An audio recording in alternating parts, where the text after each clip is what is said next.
Welcome to this edition of CSR Digest. CSR Digest is a feedback mechanism put together by Total Exploration and Production Nigeria Limited to x-ray some of its corporate social responsibility to host neighboring and impacted communities.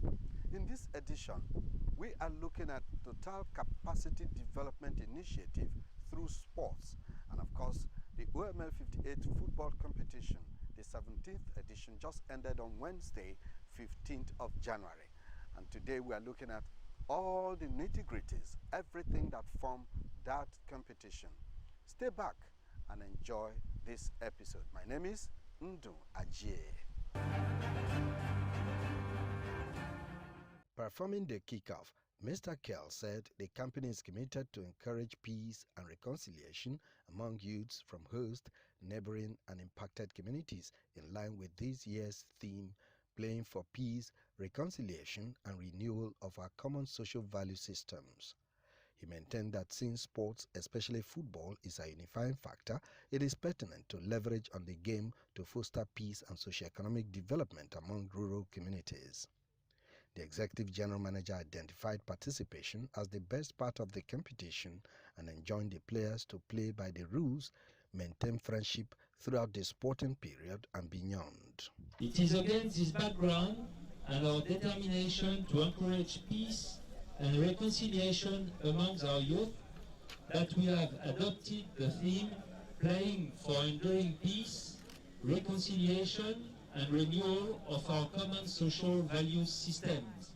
Former Secretary, Rivers State Football Association, Ibigoni Benjamin Akobo, lauded Total EMP for putting together an empowerment program through sports and urged other international companies, interventionist agencies and others to emulate. According to him, there are many talents yet to be discovered from among the players and urged sports experts to discover these talents for greater exploit. The players should help Total to reflect their international brand, which they are known for. So that this effort they are making, these players should not be seen as local champions. On his part, manager, Community Affairs Offshore and Port Harcourt, Okechukwu Obara, noted that Total EMP Nigeria Limited is interested in developing talents through sports and enjoined youths to embrace it. He said the company's youth development policy is all-encompassing, including football and other sporting activities, and assured of sustainability. We have a foundation that has built a trust with the focal point on youth inclusiveness and so on and so forth. So this project is actually in tandem with such trust as part of our social commitment to the host or communities where we find ourselves. At the end of the official regulation time, the two teams scored 1-1 draw. Welcome to the discussion segment of CSR Digest. CSR Digest, like I said, is a program put together by Total Exploration and Production Nigeria Limited to x-ray some of its social responsibilities to host neighboring and impacted communities. Today we are looking at the OML 58 football competition, which began since 2002, and it has been the 17th edition of the program, which ended just 2 days ago. Of course, Erema Football Club went home victoriously as champions of this 17th edition, and they have done this for the 10th time. That's 10 record times. Bravo to this wonderful team of Erema Football Club.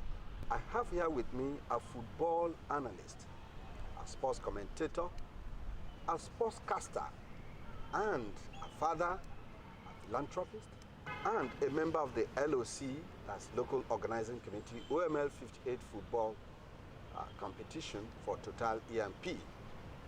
Join me as I welcome Konye Okire. Konye Okire, you're welcome to CSR Digest on RSTV. It's a pleasure.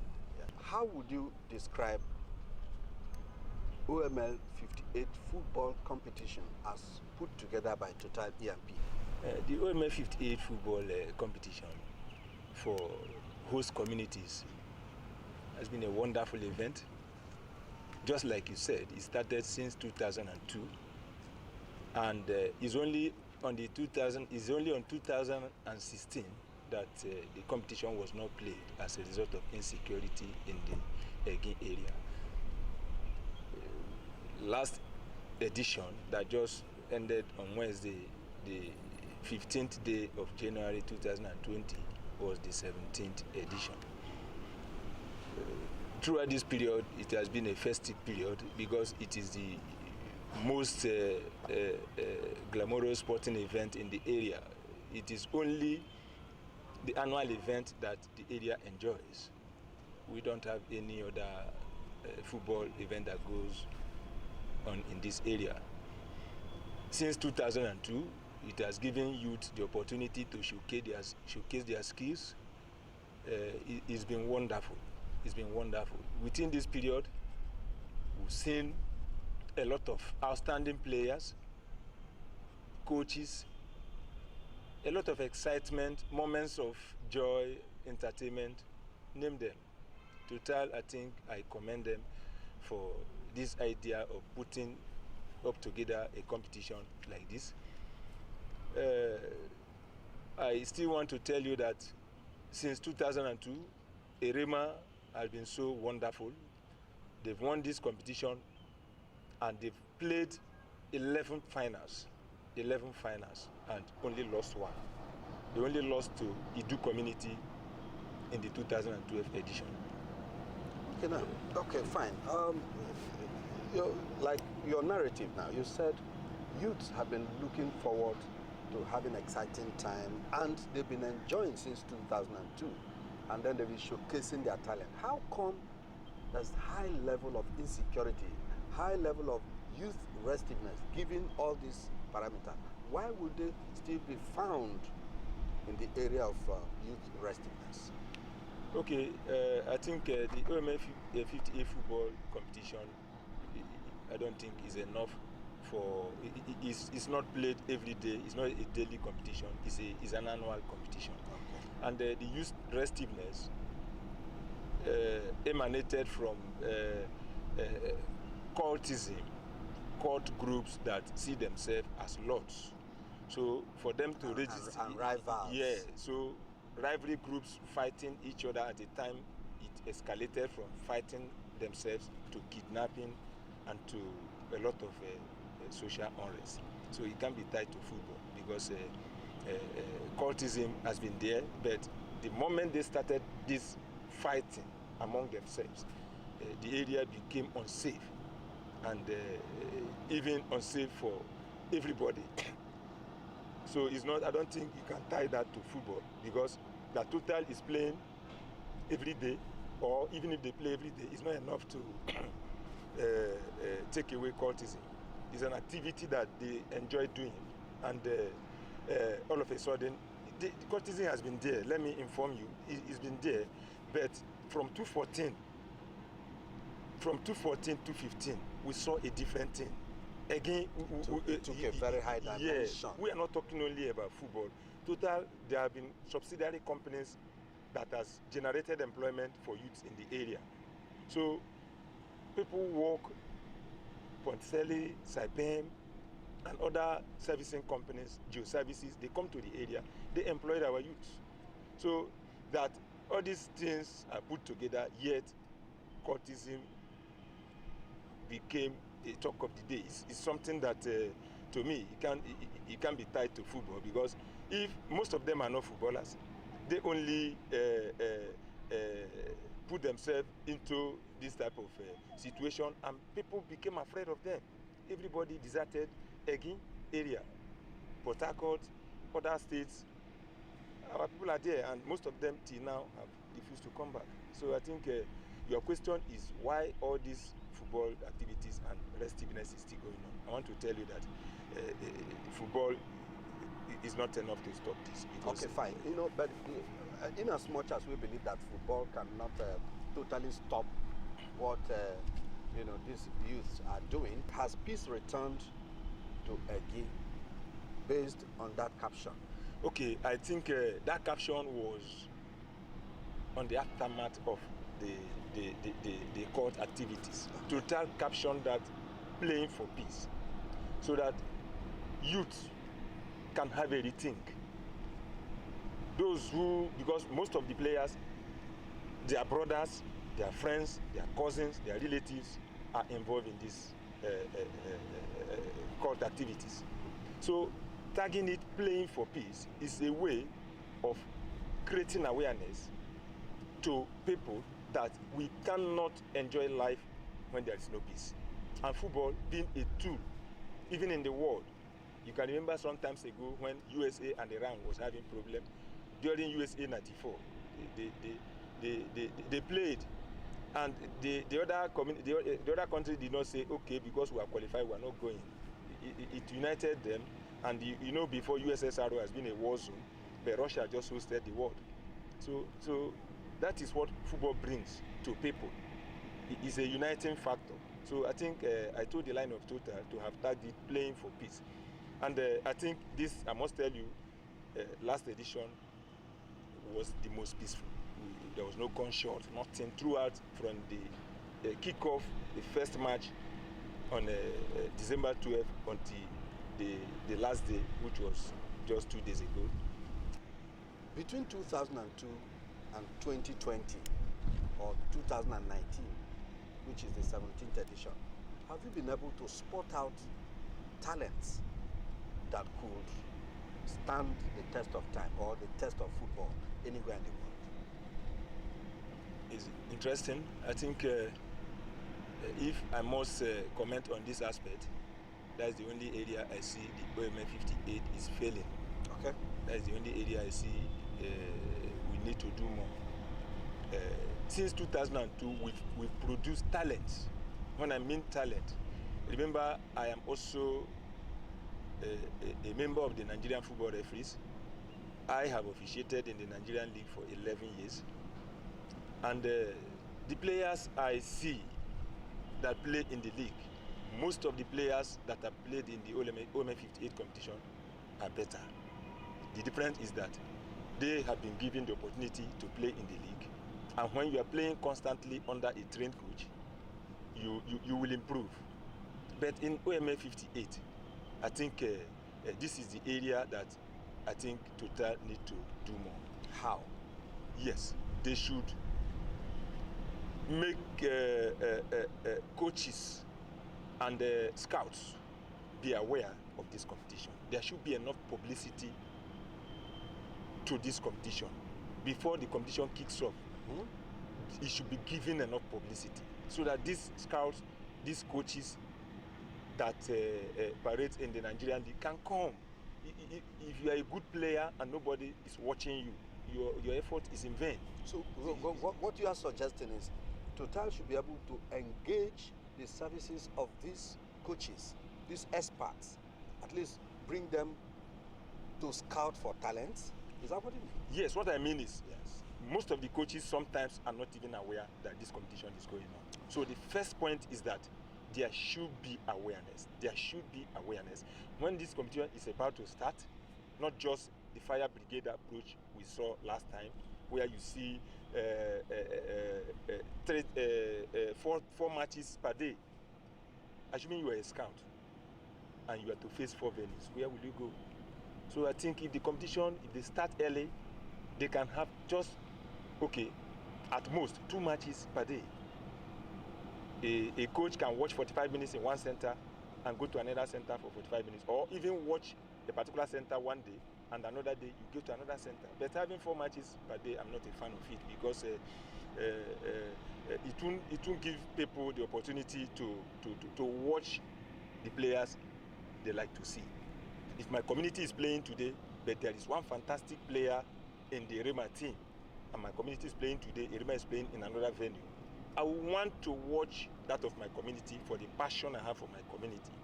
Then there is one outstanding player that everybody is craving for, and that is the Rema team. So I won't go because I want to watch that of my community. So I think it should be separated.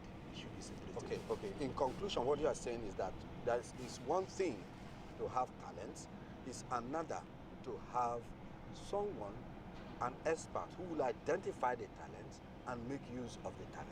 Is that what you mean? Of course. Why this point is important is that over the years, we've seen players from the Nigerian League move on abroad. The Nigerian League is a stepping stone because remember the total competition, there's no coverage. As to say, after the match, the tape will be played. So if the match is recorded, it's a different thing. If a coach does not come to watch, now you watch the video, and then you still make conclusion on what you are looking for. But this match, there's no coverage. So if you don't watch live, you've missed it all. So the point I'm trying to make here is that people who can give these players opportunity to move on should be invited. They should be invited. When they are invited, there is no way, like I am telling you, even in this edition, there was a player from the Akabuka team, Nelson Gift, a wonderful midfielder. I've never seen any person that has played the number 10 role better than that young man. But unfortunately, we don't give best player to a team that didn't move on to the last four. Akabuka, we are eliminated at the quarterfinal. But I want to tell you, that player, you need to watch him. I don't think any coach would have watched that player and leave him. So, but you see, the guy has wasted the opportunity. He has wasted the opportunity. Even in the final, the number 18 player of Okenale, Dinobi Ameki, he is another fantastic player. He has been a playmaker. He did most of the damage, and he gave the highest assist. And you can see in the final, he scored the first goal. Though they lost, all the players are not like him. So there's no team in Nigerian League that young man cannot fit in. But as it stands, nobody noticed him. The effort is just like something that is wasted. So Hobson Ogena, who retired, who said he has played his last, has been a wonderful player, but you can see the opportunity was wasted. He didn't even play in amateur of any Nigerian league, not to talk of national before you talk of Premier. So I think the OMFJ should not just end by lifting trophy. It should go beyond the lifting trophy. We should have a record that this player started his career from OMF 58 and today this is where he is. Okay, now you have just profiled enough solution to Total EMP to make OMF 58 a hub of football. And of course, you have identified as many talents as you can, which of course, if others can come to support you, spot these talents, and make them what they are supposed to be, which means football, they can make football their career. Is that what you mean? Of course, because football, those who have made football a career, I don't think, except you are working in one of the big companies, you can't be compared to them. Look at Wilfred Ndidi of Nigeria. We all know where he started. Kelechi Iheanacho. Who were these players? Not until they moved to England. And I want to tell you, their life is not the same again. We can Ahmed Musa. He played for Kano Pillars in the Nigerian League before he moved to VVV Venlo in the Netherlands, and thereafter to CSK Moscow in Russia. So you must have a base where you start, and remember the caliber of coaches in the OMF 58 are not enough to give these people the training needed. A talent that is not harnessed can be wasted. When you move on to these big clubs, you train under experienced coaches. They develop you, just like you see other coaches go to Man City, they don't do well, but Guardiola is there, he's developing players. Raheem Sterling was in Liverpool, they sold him, but look at him today. If Liverpool have the opportunity to take him back, they will rush. So it's all about coach. Coach makes difference. When you have a better coach, they will develop a player, identify the talent in that player. Don't forget that some players started in a particular position. When a coach sees them, they say, look, my friend, you are good here. And you see them play well. You see them being good players. Okay, now, what age bracket do you recommend for a player, a standard player? What's the age bracket? Well, we have youth, we have youth football. People play football from 10 years, 12, 13. So these are youth, we call them youth academy. But for the real football, at the age of 18 19, you can play anywhere. remember Rashford in Manchester United was identified from the Man United Academy, and from his debut till today, he has been a regular. So you can start from the age of 18, 19, and when you are 25, you are at the peak of your career, you can go on and go on. Okay, now, so what advice do you have for, number one, OML 58 youths in one hand, and in the other hand, Total EMP, the major sponsor of this football competition? What would you advise them? Okay, let's start from the youth. Yeah. I think my advice to youths in the area is, first of all, everybody cannot play football. Identify your talent, and when you have seen football as a career, they should go beyond looking at OML 58, because what our youth does is that they look out for Total for everything. They look out for boots, they look out for wares, they look out for food, they look out for... So you have to identify your talent and know that this talent, Total or any other IOC is only going to help you achieve your goal. So you also have to help yourself. So my advice to the youth is, they should take, if they have seen football as their career, they should take it seriously. They should take it seriously. They shouldn't only play after the competition, they are gone. You see some of them, after the finals, they will keep their boot somewhere that they will be looking for it, they won't see it again. They should keep training. Professional players, after 2 days, they are back. Some after 1 day, they are back to the field, training. They should make training their hobby. If you train regularly, you will be physically fit, and you'll be good to go. They shouldn't be tied to only OML 58. Football is played all over the world, and you can't just, one tournament is not enough to make you a great player. So my advice to the youth is, OML 58, good, fine. Total is bringing this opportunity to our youth, but total competition is not enough to move them to places. So my advice is, they should keep training, make football their career, and people will identify them and they will move on from there.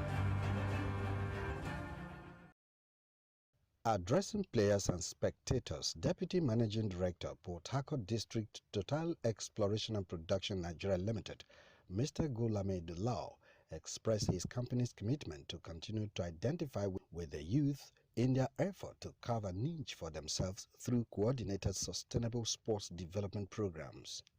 He described the competition as a unique project that has become a hallmark and testimony of an enduring relationship between Total EMP and its host, neighboring and impacted communities, and reiterated its commitment at sustaining the program.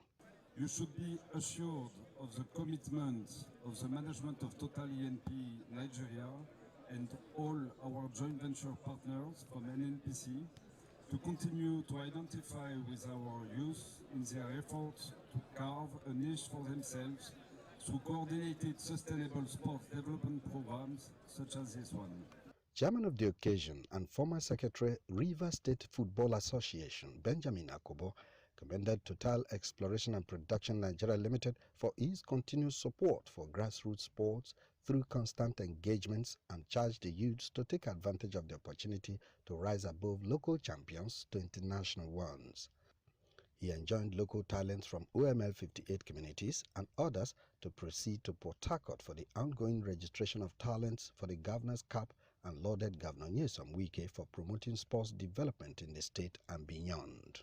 So for the players, please do that which will justify the huge investment in you. Stakeholders interviewed expressed satisfaction with the organization of the tournament and the soccer artistry displayed by players throughout the competition, and hope that they will sustain the tempo. The aim of this competition could have been achieved, but despite the fact that there are some hitches, some challenges that made them not to achieve the aim. They're good players, outstanding players, wonderful players, with sparkling form. we have them in this competition. The first half of the match saw no goals, but ended 3-2 in the second half in favor of the champions, Erema Football Club.